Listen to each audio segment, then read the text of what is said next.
Përshëndetje të nderuar miq, ditën e sotme do të zhvillojmë një bisedë ndryshe, do të zhvillojmë një bisedë me një artist, aktorin Alfred Zeneli, i cili ka dhënë skenës te publiku shqiptar, por duket se institucionet edhe ata që duhet kujdesen për artistët e kanë harruar.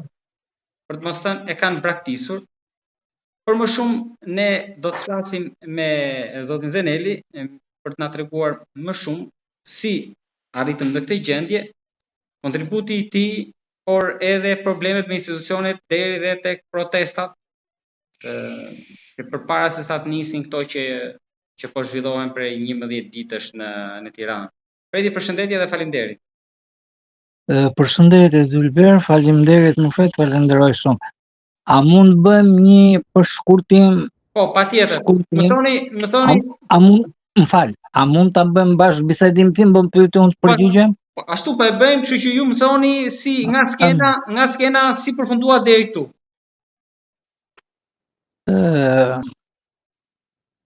Në vitin 2016 mu më hoqën nga puna, nga teatri i kukullave. Për arsye sepse u përkeqësova keq nga romatizma dhe me zihetjen u katandisan paterica.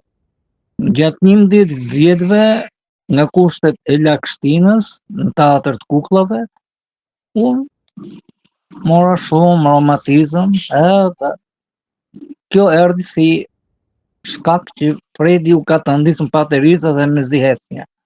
Kërkoj një të ndizej ngrohja, nuk drejtuesit për vete dhe administrata ngroheshin nga lart e nga poshtë me kondicioner dhe me ato reflektorët që janë.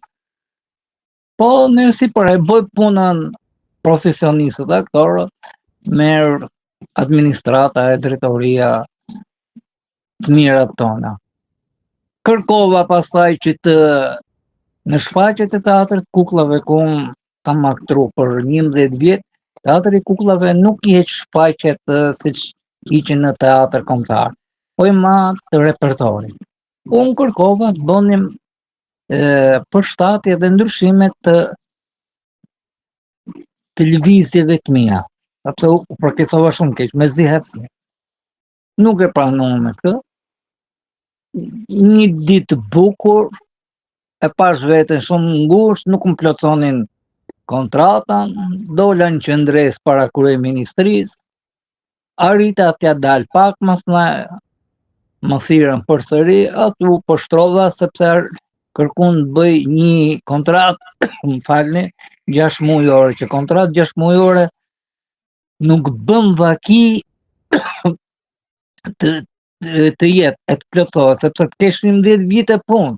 Unë në teatr të kukullave jam fut me ligjin për njerëzit me aftësi të kufizuar, sepse jam i vetmi shqiptar me aftësi të kufizuar, jo mendore, për të krave dhe të këmbëve, kështu kam lind, kërkoj falje.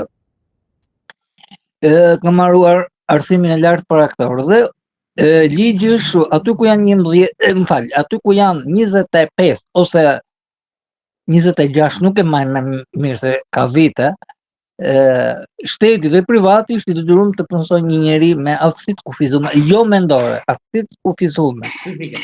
Nuk përcaktohet mendore. U punësova atëherë, eta shumë mirë, e kam më gjalla të skenë, për 11 vjet nuk kam pas një këshillim, një vrejtje, një çfarë të mund tjetër paralajmërim, sepse i ka kap komisioneri për diskriminimin e njeriu, sepse unë pastaj hyra. Nuk është zbatuar vendimi i komisionerit për t'u rikthyer? Vendimi i komisionerit për diskriminimin e ka kap teatrin e kukullave në flagrancë ndaj meje, sepse për 11 vjet që unë i parashtrova, i tregova më parë, nuk kisha. Dhe kur është bërë ballafaqimi ndërmjet meje dhe teatrit kukullave, drejtoreshës asaj kohe dhe juriste, si nuk i falen asaj juristje Myzeja Zejnati dhe Monika Lubonjës, Fredi kërkon kushtet paralizueshme, ashensor, e shumë tjera. Që unë hera e parë që edhe unë ju ktheva, unë kam kërku të ndizet ngrohja në skenë, sepse kur është ftohtë dalim, janë shfaqje që dalim shumë holl, dhe të ndizet në odat ku ne zhvishemi meshkujt, të ketë ngrohje. Ato ngetën, pastaj shoqata shërbimi ligjor falas, që unë kërkova ndim falas, sepse nuk gjenja avokat që ta pagunja, sepse ashtu kisha dhe një problem tjetër me policin bashkiake. Madhja kam dalë i fitum. Dhe këtu besova, arrita të kap këtu, që nuk kishin bërë rikthimin tim punë, po kishin bërë marrjen e pagave. Sepse vendi im i punës është hap kastem për Alfredi, nuk është hap për tjerë. Dhe në kodin e punës, unë nuk kam të bëj me kodin e punës. Sepse është ligj, përderisa është ligj në Shqipëri, për njerëzit më si kufizum që është i detyruar si shteti dhe privatit, apo mëson, unë nuk kam të bëj me kodin e punës dhe nuk kam të bëj me ligjet, me njerëzit me aftësi tamam. Ne kemi tjetër. Pra ju po thoni Fredi që gjykata vendosi që ju të rikthenin punë përveç pagave. Jo, gjykata, më fal, gjyqtari është treguar shumë e drejtë. Nuk e mbaj mend se është bërë gjyq në gjykatën e Tiranës 2017 në mos gaboj. Sepse unë kam shumë halla dhe tash edhe harroj. Edhe mosha bën ca nga hallet që kam, nga trauma, fatkeqësi që kam. Edhe gjyqtarja është zënë keqësi me avokaten që më mbronte mua, ashtu dhe me gjyqtarën e Teatrit Kukullave. Nuk u vjen turp për gjatë që keni bërë ju të palambrojtëse. Keni bërë këtë që marrjen e pagave, kurse komisioneri për diskriminimin e njeriut shkruan që Alfredi s'ka vrekje. Ju keni bërë për marrje pagash, unë këtë nuk arrit ta kuptoj. Gjyqtarja më ka dalë krah mua dhe është përsëri shumë keq gjyqtarës institucionit Teatrit Kukullave. Su vjen turp, je dhe gjyqtarët bështe, apo Fredi mund t'i që nga puna, nëse nuk zbaton rregulloren e brendshme, ka thyer rregullat, s'ka ardhur asnjëherë në punë. Edhe sikur Fredi mos kishte ardhur në punë, janë ligjet. Të vijë ka ta ndiset këtë gjendje, sepse njifshin. Çfarë viti ju hoqet nga puna? 2016, gjyqi është bërë 2017 dhe gjyqtarja, mbas dokumentacionit që avokatja që më mbronte mua, shoqatës shërbimi ligjor falas, kishte bërë për marrjen e pagave, dhe kjo e la mundësi të hapur, e dha vendimin, kështu që të mirën pagat. Por nuk dha rikthimin tim punë, sepse i qëndroi dokumentacionit. Edhe e la mundësi të hapur që kundërshtonte avokate në gjykatë të apelit pa la mbrojtëse imja, por nuk e boni, kundërshtoi Teatri i Kukullave që edhe mos merr shap pagat. Pagat i morët si përfundim? Jo, është çështje në gjykatë të apelit Tiranës. Nga 2017, çfarë keni bërë tjetër përveç proceseve gjyqësore? Nuk kam bërë Fredi, asnjë gjë, vetë e jam marrë me studime historike, sepse kam marrë edhe për histori, jam marrë me studime historike, jam marrë me etimologji, që kam shkruajtur shumë studime, por nuk kam mundësi që t'i bëj libra. Me çfarë jetoni tani nga 2017, se jeni pa punë? Në 2017 deri tash jetoj me një kamp. Marrje në një kempi, që është ka shku ajo më e madhe, shumë më e madhe, ke 14.000 lek të reja. Unë kam ngel në karrotë invalidi, kam një tragjedi të keqe, sepse më mbytën në spital, po më dalin mend të isha shumë i listë me nënën, pranaj mbaj edhe këtë shenjë zi në kokë, më trajtun shumë keq në Varreza, se kërkova 2 metra vend në Varreza të Sharrës, quhet varr familjar. Aty ku do varrosej i me anë, dhe varrosesh edhe unë, sepse nuk e di kur vdes, është rregull që pa kalu 5 vjet nuk hapet varri. Po në Shqipëri është të merr.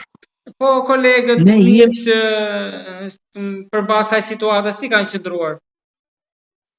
Shumë pak, fare, bile fare. Falenderoj Adriatikun që më fal, Arben Lallën kërkoj falje.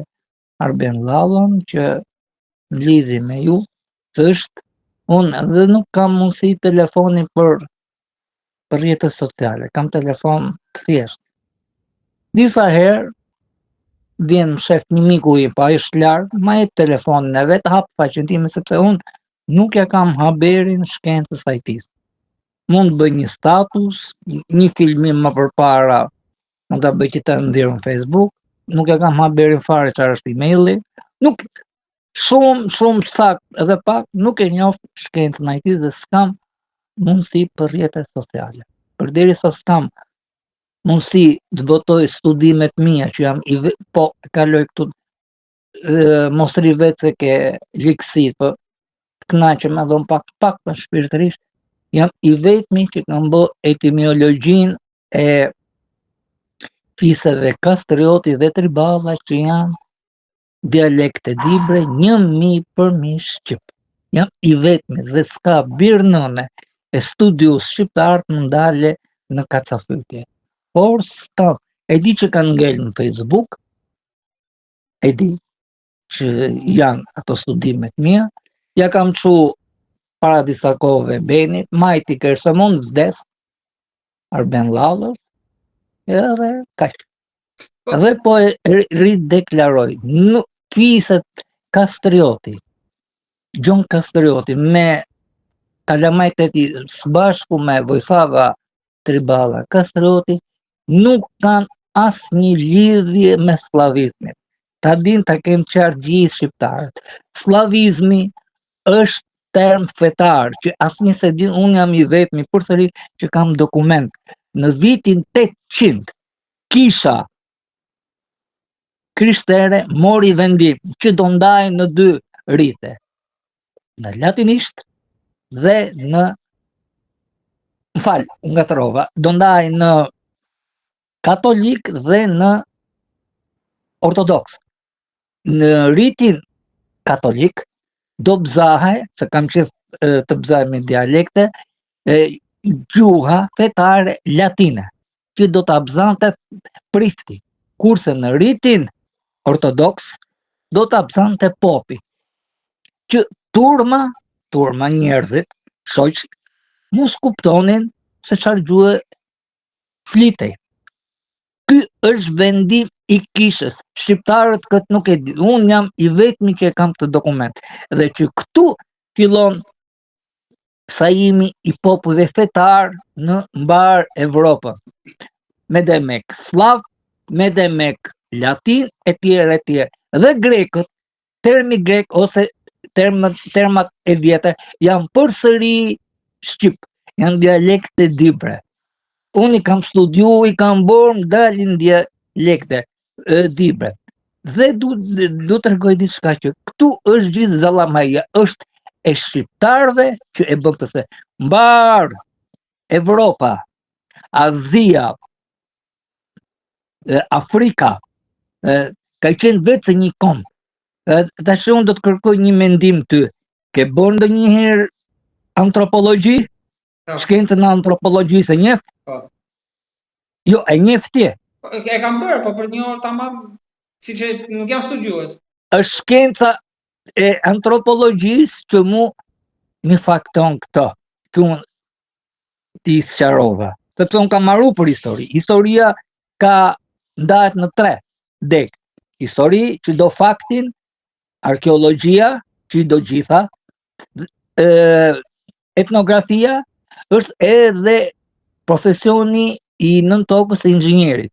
Dhe e fundit që i vulos është antropologjia. Po ti dish e të studiosh këto, siç i kam studiuar në mënyrën time dhe në fakultet, mu këto gjitha më bëjnë që unë të ta plas këtë të vërtet, edhe kam fakte, që kam dokumentat për ndarjen e kishës. Është kisha edhe i herë krishtere që edhe muslimanizmi, muhamedizmi është përsëri i shqiptarëve, është bërë kundra pesh e ritit krishter. Por në një emision këto nuk sqaron pa pas konkretisht dokumentat dhe studimet përballë. Me kamera askush nuk t'i beson. Për të rikthyer tek problemi juaj më i madh e kryesori, gjendja juaj dhe kërkesa për ndihmë. Ju thatë që nuk është se keni pas përkrahje dhe mbështetje. Po tani jetoni vetëm. Po. Më ndihmojnë kështu.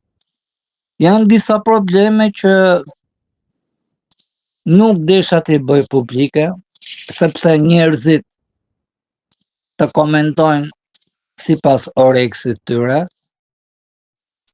Të shajnë, sepse e din njëri pa hadhur probleme nuk ka. Të shajnë, sepse unë jam bërë objekt sharjes kur kam dalë në qendresën time, me Arkivo Ledvin Ramos para kryeministrisë 2 avresh 2017 dhe jam sharshum keq nga përkras të grupeve partijake. Qa kërkon ky, qa do ky, e tjera. Po nuk mundem t'i qes gjitha. Unë po, du të kërkoj këtë, du t'ik prej këtu ku jam, sepse jetojnë ka tret, nuk kam pasuri, nuk kam të ardhura, nuk kam as një gjetimet, as shtëpi nuk kam. Du të kërkoj shqiptarëve, hapet një numër llogarie, nëse mund të më ndihmojnë, që edhe unë dal e tjetoj dhe paktën tjetoj aq sa ma ka shkruaj Zoti dhe të paktën të çoj disa plane të mia që më kanë ngel aty. Du të jetoj, du të jap. Sepse kam kriju dhe një shoqat time që du të mbroj njerëzit me aftësi të kufizuara, që mos sorollaten e mos i ndodhin kështu siç po ndodh mua. Fredi, kjo ishte thirrja për gjithë shqiptarët, por të lutem nëse për ta mbyllur keni një thirrje edhe për institucionet, edhe pse duket si për momentin s'është e kanë shumë mendjen përveç asaj që po ndodhet në shesh, por nëse na dëgjojnë nga kjo bisedë për institucionet, çfarë thirrje keni? Institucionet duhet t'jenë jo fasad, duhet t'jenë realisht, sepse unë kam lejen e banimit në njësinë numër 5 bashkiake, aty ku është diku ke LSI-a. Dhe ato më njohin mu se kush jam. Unë edhe duhet vinë, shohin. U kam kërku që të vinë, sepse u marr kempin, jam banor, nuk do t'ja dije asnjë. I kam bërë gjithë këto zgjidhjet me këto çarquën. Unë se kam haberin me i Albania, atëherë më falë, ti heqin administrata, ti heqin ato punonjësit social, ti heqin atëherë, trinë vetë këto shkencat kompjuterike dhe hajtë të një tjetër. Nuk kemi gjithë mundësin që të realizojmë me i Albania. Nuk e kemi gjithë mundësi. Unë për shembull nuk e njoh IT. Unë jam me atë vjetë, nuk jam për shkencën, nuk shaj se jam, por unë nuk jam. Institucionet janë fasada në Shqipëri. Kur gjyqtarja e teatrit kukullave ma bëni mu këtë likësi, që nuk kam për 11 vjet asnjë dhe shkilen ligjet, që kërkoj falje, Ylbir se ti je i ri, se Fredi është ke 60-at, jam diskriminu në diktaturë, në Peshkopi, se unë jam nga Dibra, në Peshkopi jam diskriminu, edhe në Tiranë më vazhdoj për sëri diskriminimi. Këfajt i kam vetë, të më mirë të kisha hik jashtë një fshesaxhi dhe jashtë se sa në Shqipëri. Shqiptarët më dhem, po unë do t'i shaj, shqiptarët janë patriot, për një shqiptar, kështu zoti më fal, se jam vetë për shqiptari edhe për me bërtit në stadiume. Kur unë kam dalë në qëndresave të mia me arkivolt kundra Edvin Ramës, asnjë s'më përkau e kam bërë qëndresën vetë 2 javë. Aq kisha mundësi dhe s'kisha lek me pagu taksi. Kam marrë arkivolin, jam ul para kryeministrisë dhe nuk ka pas guxim garda një. Siguria e kryeministrisë dhe policia të mheqi, se kisha damen njërin do ka, se 5 vet, 6 vet trafin e të mësin. Unë njërin kisha bën me kush do kruhet, ai dhe unë atë. Dhe kam këtu, ne jemi të momentit, nuk duhet kemi të momentit.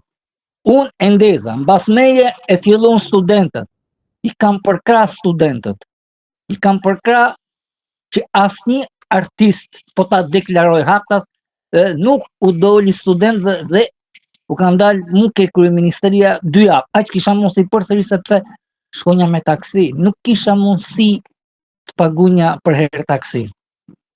Kam qenë në mbrojtje të teatrit kombëtar, qysh në vitin 2002, jo në 2016 ande, që është bërë qëndresë e madhe në 2002. Kam qenë student dhe aty kam pa kolegët e mi të mrekullueshëm që e bën Edvin Ramën, Gjevdet Ferrin edhe atë një Bishga, deputet i Durrësit, që hikën nga teatri kombëtar. Pastaj unë kam bë përsëri qëndresë fort, që unë u bëna shkaktar që qëndrestarët shpërthyn që u përleshën me policin. I keni në YouTube, i keni në këto të një aktivitetin tim, qëndresat e mia, problemet e mia, hallet e mia i keni. Por unë përsëri nuk kam shpresë në zgjidhje, sepse jemi njerëz për të duk, nuk jemi njerëz që të zgjidhin. Nuk e di, kam dëgju që pas ka qëndresa, por do u bëj këtë, do u lëshoj këtë zë, mos u përçani nga partit. Nuk kanë punë shqiptarët me partit. Shqipëria është në një katastrofë. Nuk shërbehet në spitale. Është fat që e zez, i njoft sepse ka marru vetë për laborant. I di kush në 91-shit. Nuk shërbehet në arsim. Në institucionet janë përsëri fasat. Shqipëria është në zhdukje. Duam apo s'duam, na dhem apo s'na dhem, pjella e diktaturës, PD, PS e çon këtë dhe më të ndytët janë militantët. Më të ndytët u bëj thiri shqiptarëve. Të hiqeni zvarr këtë qoftë politikan që nuk mendon për këtë popull. Kanë ngel pleq, kanë ngel invalid, rinia po ikën rinia sepse jashtë paguan. Paguhet jashtë. Ja, po ashtu unë bëna gabim që ne tanë Shqipëri. Do isha rrugullu, do kisha hik jashtë, do isha rrugullu shumë mirë, do kisha marrë dhe në nëndime, edhe do isha rrugullu sepse kanë kulturë. Ne jemi popull, Zotin fal, për të duk. Nuk jemi popull që të na dhem. Do Zoti nuk e bëjnë këto të rinj që janë aty që dalin. Nuk e di, nuk kam mundësi se do kisha dalë, do e kisha tund. Siç e kam tund unë kur dilja unë në qëndresave. Se nuk e njoh fjalën frikë. Frikë njoh vetë Zotin e madh. Njerëzit as. Por ky është realiteti. Unë falenderoj shumë për bisedën dhe uroj që këto thirrje dhe ky apel që ju bë të dëgjohet së pari nga institucionet dhe nga artistët, nga kolegët, nga miq, nga dashamirësit, nga të gjithë shqiptarët për t'ju ardhur në ndihmë në këto momente të vështira që ju po kaloni pas këtij kontributi që keni dhënë për artin dhe për publikun shqiptar. Edhe një herë u kam bërë kam kërku kështu me numra telefoni këtyre që janë që gjasme që ndihmojnë shqiptarët në kushtet këqija, as e kanë regjistru numrin tim, u kam tregu, po më kërkoni, po hajde më verifikoni, më kam bloku numrat, blok, farë, hiqen ndryshe dhe bëjnë ndryshe. Sepse unë jam anti-sistem komunistës. Por është edhe fatkeqësia ime, ne invalidëve të zgjut nuk na përkakush, nuk na duan. Ky është realiteti. Edhe unë përsëri po alçoj një zë. Më ndihmoni, të hapet një numër llogarie, sepse unë përsëri unë do vdes një ditë, por aty ku unë do jetoj, kam qef të hap të aktivizoj këtë shoqatën për mbrojtjen e njerëzve me aftësi të kufizuara, që të mbrojnë këto njerëz në të gjithë shtririn e kësaj Shqipërie 28.000 km². Që të ketë avokat, edhe do jem unë që do ndihmoj, por nuk e di a do hapet në numër, a do ndihmojë kush, sepse që unë tik prej këtu paktën të jem me një ndërtesë në katë parë, që të lëviz. Nuk e di. Unë të falenderoj, më bëj halal. Për bisedën dhe uroj që këto thirrje dhe ky apel, këto lutje të dëgjohen. Falenderoj dhe do dëgjohemi sërish. Rros, faleminderit.